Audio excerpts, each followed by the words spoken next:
Hello and welcome to the Rays of Hope program brought to you by the Purchase Area Sexual Assault and Child Advocacy Center. I'm your host today, Mary Foley, and I'm so glad that you've joined us for today's program. There is perhaps nothing more powerful than hearing the story of a survivor in their own words. Their story, their pain, their victory becomes your hope, and I hope that you will stay tuned as we hear the stories of a survivor in her own words. I would like to welcome Jane Doe to the program. We have concealed your identity to provide you the opportunity and the platform to speak openly and freely. So thank you, Jane, for joining us. Thank you. You and I have been speaking for a while now about you becoming a guest on the Rays of Hope program and sharing your story, and what a story you have to share. And so I'm just going to let you begin with your personal story, and then you're going to talk with us and unfold for us your journey. And so I'm going to let you start with your experience, your journey in the world of hope and recovery. Okay. When I was 18, I was dating someone. He was several years older. And then I had been trying to break up with him. And we realized that that is a very vulnerable time in any relationship. And when I would try to break up with him, he used extreme intimidation, fear, embarrassment. He threatened murder. He threatened murder-suicide. And at the age of 18, I didn't know not to believe him, and, did not want that on my shoulders, So the intimidation worked until finally one night I knew that this wasn't the life that I wanted, and I had to be free of him. And I was very adamant that this was it. And rape is not an issue. It is an issue about sex, yes, but the underlying issue is control and anger. And he was out of control because I was making the decision to leave the relationship and go on to college. And he was very, very angry at me. Afterwards, and on the way home, after this had happened, I remember sitting as far away on the passenger side of the car as I could, and how horrible it was that I had to even be in a car with him. He started crying and asked me if I knew why he had done that. He said, so that I couldn't give it to anyone else. And by it, he meant my virginity. And he, had tried to get me to have sex with him. I did not want to do it. And if I was leaving him, then I was going to leave him as damaged goods. He took what I valued and what he knew I would, give to someone else. So those were his words. I didn't want to watch you or have you give it to someone else. And I went off to college, still very traumatized, and he stalked me for about 4 more months. I would get a call late at night, and he could tell me what time I left the dorm, how many people I left with, what I was wearing, and what time I returned. So to know that somebody was following you every step, he did this 4 to 5 nights a week. He did start drinking. I'd never known him to drink. And that added another fear factor, that if he was drinking, what was he capable of doing? He called. He got my number at college and would call literally all night long. The phone never stopped. And as soon as I put it back on, it started again. And, people that lived around me, 3 or 4 o'clock in the morning, they're complaining, like, can't you get this guy to leave you alone? And like, believe me, if I could, I would.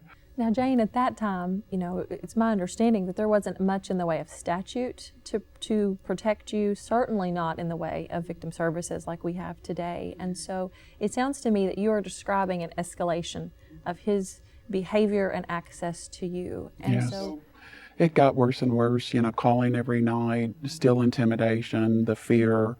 Where was he? When was he in, at the university? Was he following me? Was he, at the very last, he said, if I ever get you alone, you'll never come back. And I guess at the age of 18, too immature, stupid, whatever, inexperienced to call the police. There was nowhere. I didn't feel like there was anywhere. And I had told one person who was a family member, and I kind of, bounced things off of her. But if you kept very quiet about it, there was no place for counseling. The word rape wasn't used. It was still an ugly, ugly word. And no, I didn't feel like there was any place to go. And I kept my secret for 20 years. So 20 years. 20 years. You carried the message that you were damaged goods, that you were trapped somehow in this secret. And really, our society trapped many women unbeknownst to us. And so fast forward for me, 20 years, and somehow you find the courage to break your silence. What happened? I had been married several years, and we had been out with several other couples, and on the way home, my husband knew about what had happened to me, and he said, you just don't act normal. And I don't consider him a real insightful person, so for him to have seen that awkwardness, that, withholding, whatever it was that I was doing, I felt that it was time for me to get help. And it was called the Rape Crisis Center at the time. There was not a trained therapist, so they sent me to a lady in Mayfield. I went through several months of weekly counseling. I think the best thing that came out of that was she said, "You've got to forgive." And I'm like, no way. How do you forgive someone that has traumatized you and changed your life so much? I don't ask why it happened to me, but I ask what would my life have been like if it hadn't happened. And that's something that you'll just always wonder about. Well, because you are going to talk a little bit about your process of forgiveness and your belief in that as a solution for being released, so to speak, from the prison that you found yourself in. So you began to seek help. You mentioned something very important, I think, for the viewer, and that is that at that time there was no trained counselor at the Rape Crisis Center.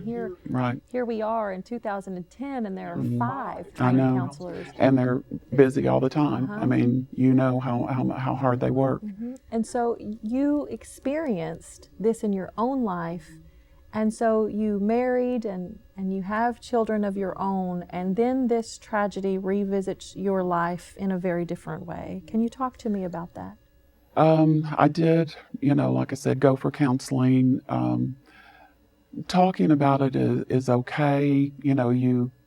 To hear it, you may be able to connect some dots. But she said that I had to forgive this person. And like I said, I was at nowhere ready. And I just kept resisting the fact that I was going to, as a Christian, and that I know forgiveness was for me, but how was I supposed to forgive this person? Because I felt like what he did was he made a conscious decision that night to do this. It was intentional. This wasn't a spur of the moment thing. He was angry, that I was leaving him. I told the counselor at the time, she said, if you can't forgive him, then can you try to understand where he was emotionally at that point? And I said, okay, I can think about that. Yes, he was losing control. He was upset. He, and his words did love me. I was going off, hopefully, for bigger and better things, and it wasn't what he wanted. Which in no way excuses any of his No, behaviors, but no. gave you maybe some ability to try Just to approach. understand, right. At that time in 1991, I could understand, but I still wasn't ready to forgive. And it took several more years before I could say, You know, I understand everything. I've processed it. I don't know that you ever put it, that you get over it, but I do think you can get beyond it.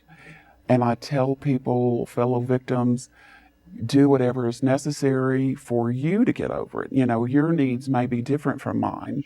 You know, if you had like a home burglary that escalated to a, you know, sexual assault, if you need to put 20 locks on your doors in order to feel secure, but everybody's got to do what it takes for them in their life to feel secure again. Take a self-defense course, whatever it is, that you feel safe and you get your sense of security and power back. And so you described to me, and you have just so beautifully described to the viewer, you know, your experience, your journey. You've indicated this is a process. This isn't an overnight thing, and it isn't a cookbook thing. It's not the same for everyone. But the common themes I hear you say is you need help from someone else. You need to understand how it has affected your life. And so you described getting to that place where you're able to put your head around it, if you were to grasp what had happened. And then the tragedy struck again. Talk to us about what happened. My daughter, at the age of 14, it was her first night that we had allowed her to go on a car date with just a male friend. And they met at this location with a large group of kids and all decided to go meet up at a restaurant and filed into each other's cars. And she got in the car with the wrong guy. And I think she has a lot of remorse and guilt about that. Instead of going to the restaurant, he took her out into the boonies. And the people the guys at this location had said, "Oh, you're not going to get anything off of her. She doesn't," you know, the word put out. I guess he thought it was okay, meet somebody and go have sex with them. And he tried. It was a physical altercation. She was scratched, she was pinched, she was bitten, she was hit, she was punched in the stomach. And luckily she was very strong, and she was able to push him off and thwart his advances. There was a small degree of penetration. So that case did go to trial. Turned out the guy was a serial rapist. He did get convicted and he was sentenced to 10 years in prison. So there was a lot of satisfaction. I went to every court date to see him come in this beautiful orange outfit and his shackles with guards from the prison. You know, you have to get your kudos wherever you can. I did go before the parole board in Frankfurt to testify of what he had done and how that had changed her life. And like I said, he had many, many victims.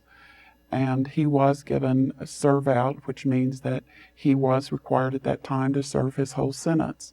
So I just didn't want her to go through what I did of never talking about it and keeping it a secret and no punishment for the perpetrator. And so when you were talking with me about her experience, you know, you talked about how he had planted himself in that group of kids. He had lied about his age, he'd lied about his identity, he'd lied about his intentions for being there. And your daughter was actually supposed to get into a different car, but it filled up with other kids. Yeah, and so there was no room for her, and he volunteered to take her. Right. And so she innocently got into the car, trusting that he was with a similar group of friends. And going to follow the rest of the group. Follow the rest of the group. Right. And so you talk about the justice served for her through the legal system, but you even hit on perhaps a greater unknown fact, and that is that most victims are like yourself. They don't report, are unable to report, don't feel like they can report, and don't get to see justice served in that way. And so they attempt to cope and deal and access justice in other ways. And so before we get to your experience of forgiveness, you indicated to me that for that 20-year period, it began to unravel your life. Can you talk with us a little bit about it, how it affected you prior to your search for healing? I think it affects everybody in different ways, though there are some similarities. Your self-esteem is crushed, your sense of trust, your sense of security. If one person can do it, can it happen again? A lot of guilt that could I have done more? Could I have fought? Could I have screamed? Could I have kicked him? What could I have done to prevent it? Why was I in that position? You question everything about the incident. But when you don't get help, you're going to have a lot of anxiety. 10 days afterwards, I went to college. Horrible grades. How was I supposed to study when I was dealing with all of this? You continue to make poor choices. A lot of victims go into alcohol and drug abuse. And what I hear from other victims is the guilt. That seems to be could I have done more to prevent this? Why was I at the bar or wherever, And one thing that we're learning so much about is the brain's ability to respond is different for everyone. For some, the automatic response is to freeze. For others, it is to fight. For others, it is to retreat. But it is a physiological, neurologically stamped, if you would, response. And so part of therapy is reconnecting and relearning how to respond differently, because the risk is so high for people to be re-victimized for that very reason. I know that night I got away from him twice. I mean, I said I had to use the bathroom, locked myself in the bathroom, I guess thinking that was going to protect me. He physically knocked the door in. I got away from him again and got out of his home and was running down the gravel driveway. And he pulled me back into the house and he said, it's funny that you remember the exact words. I would have taken you right there on the gravel.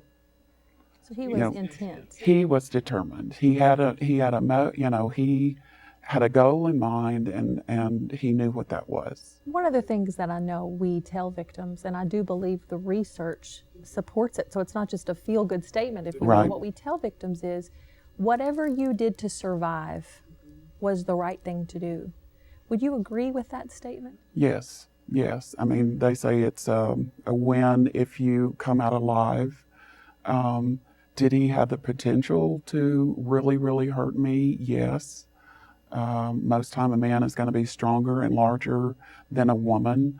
Plus, you've got the fear factor, and fear of the unknown. So yes, you've got to survive.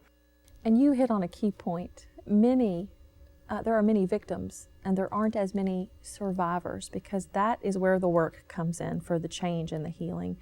What would you say to viewers, to victims that are watching, about how to become a survivor? One is not to keep it to yourself. There is help out there, whether it's calling the crisis line or actually going in for counseling, go for group counseling. I think it's almost mandatory. If you don't talk, and there are people that say, I just want to forget it. I don't want to think about it. It's over, it's done, I can't do anything about it. Yes, you can. Even if somebody is victimized over the weekend, I tell them, the center is closed, but go to a bookstore, read, get online, read, see there are some typical feelings, there are typical reactions. If a parent calls and it's about a child, believe everything she tells you, support her, let her start making some decisions. How important it is to get the victim to the hospital within how many hours? Is it 72 hours? That is so important, because that's DNA evidence that is irrefutable in court.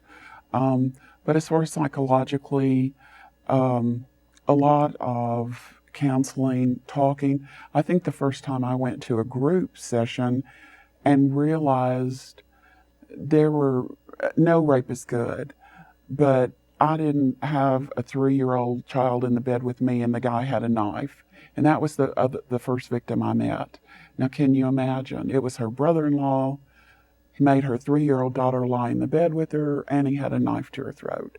And I came home thinking, gosh, not that mine was good, but the situation, or the circumstances were so different. Well, and I think to be able to at least pull from that, that you can survive no matter how bad. There is hope. Even with a weapon involved, and hard to imagine putting a 3-year-old child in that position, but everyone's story is different, even though there are very common factors. Just do the work. Do the work, whatever's necessary for you to survive, and not let this destroy your life. And to become a survivor instead of being victimized. And there are people that play into the victim personality and stay a victim. I didn't want to stay a victim. I didn't want to make bad choices the rest of my life. I know the thing that changed for me, and I just now thought of it. The counselor in Mayfield said, "Are you tired of what he did to you controlling your life?" And it was like all of the lights went on. And I said, "Oh God, yes." And that's when it changed for me, that what he had done was still a controlling factor in my life. And he wasn't going to have any more control over me. And that's when I turned. So when you say you turned, there became the driving force to do the hard work that was ahead. That was when my light bulb moment, as Oprah says. And I thought, it's been 20 years. I wasn't going to give him another second of my life. Not another second. So for those viewers that are, I'm sure that there are viewers that are watching that it's been 10 years, 15 years, 20 years, and you just struck a chord. And then there are some that may be watching where this has just now hit their family. They are still wrestling with where you were many, many years ago. What would you say to them about what their first step might look like? Call the center. Get help. There's a crisis line if it happens over the weekend or at night. There are trained volunteers. It will be reported to the staff at the first opportunity. What I tell people, the staff at the center they specialize in sexual assault. They don't deal with divorce or drug addiction or, marital problems or whatever. You are specialist in the field of sexual assault. You've heard it all. You've seen it all. I tell them, if you broke an arm, would you go to a GP or an orthopedist? That to me is the difference. If you can get them in for counseling, your staff is wonderful. They're so consistent. We had a problem there for a while with staff in and out. These people, they are so dedicated to what they do. I think it is their life mission, and they just want to help, and they're there to help. And they do an excellent job. Get help as soon as possible. Call the police. I know it's very intimidating. The police are wonderful. They know what they're doing. If you don't have an answer, they do. Just get help, and get help as soon as possible. And I tell them, people at the center will stay with them. They will stay by their side through the whole process. If they want to convict, they will be there at every, meeting, at every court case. They will be with them to the bitter end. And also they're available for family counseling. This doesn't just affect the one victim in the family. It's going to affect the entire family. Chances are that you've got a friend. All of us have somebody that's been a victim. It's out there, unfortunately. Well, I think you really give us a wonderful place to begin to wrap up, and that is that you're not alone.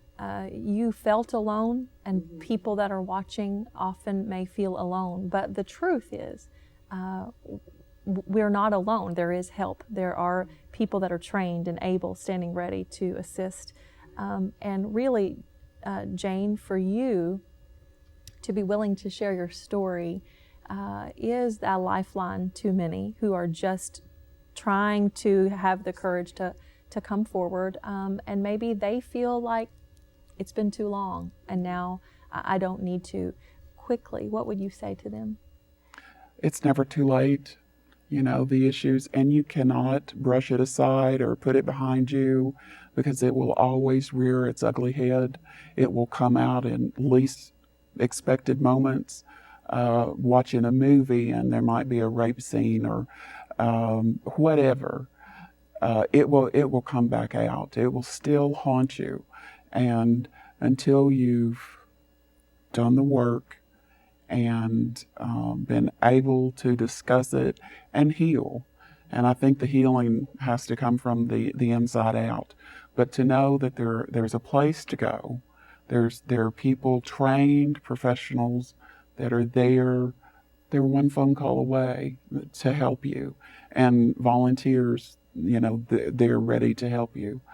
And just so grateful that a place, and that we can even discuss it today. Well, thank you. You're welcome. Thank you for joining us, and thank you for joining us for another edition of Rays of Hope. Our crisis line will be on the screen for you if you should need us, and we encourage you again to provide hope to others, and thank you for listening to the story in her words. We'll see you next time.